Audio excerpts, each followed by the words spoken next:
Banyak peristiwa yang terjadi di dunia ini.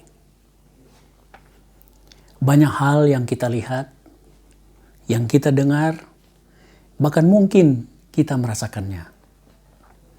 Dan semuanya itu tidak menyenangkan hati kita. Tetapi ada satu janji Tuhan untuk kita sebagai umat Tuhan. Firman Tuhan dalam Yohanes 14 ayat yang pertama dikatakan, "Janganlah gelisah hatimu, percayalah kepada Allah, percayalah juga kepadaku." Mengapa kita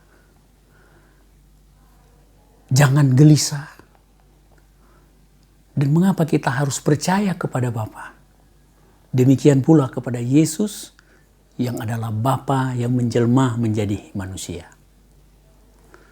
Di tengah-tengah situasi yang tidak menyenangkan, kita diberi kekuatan.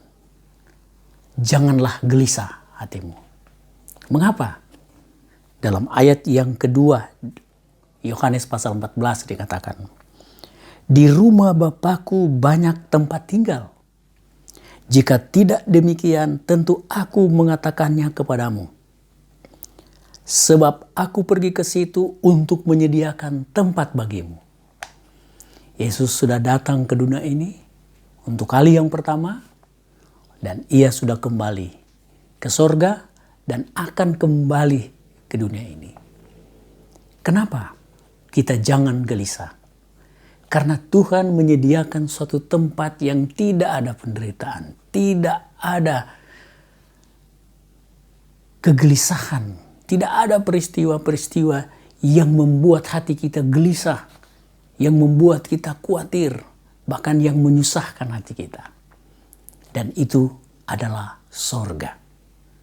Yesus berada di sana dan ia akan segera datang.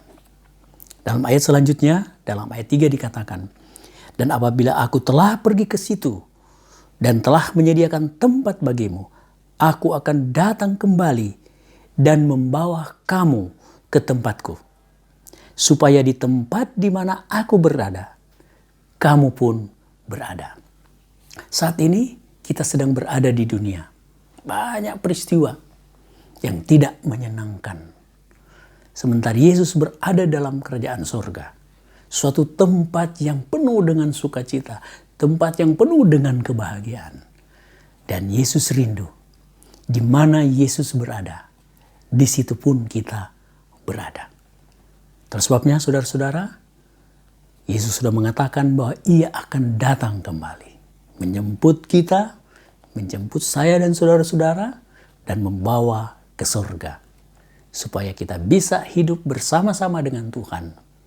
Hidup penuh dengan sukacita, hidup penuh dengan kegembiraan, hidup tanpa kegelisahan, hidup tanpa pergumulan, hidup tanpa tantangan, tapi hidup kekal, hidup bahagia selama-lamanya dengan Tuhan. Dari surga sampai di dunia yang baru. Tuhan memberkati.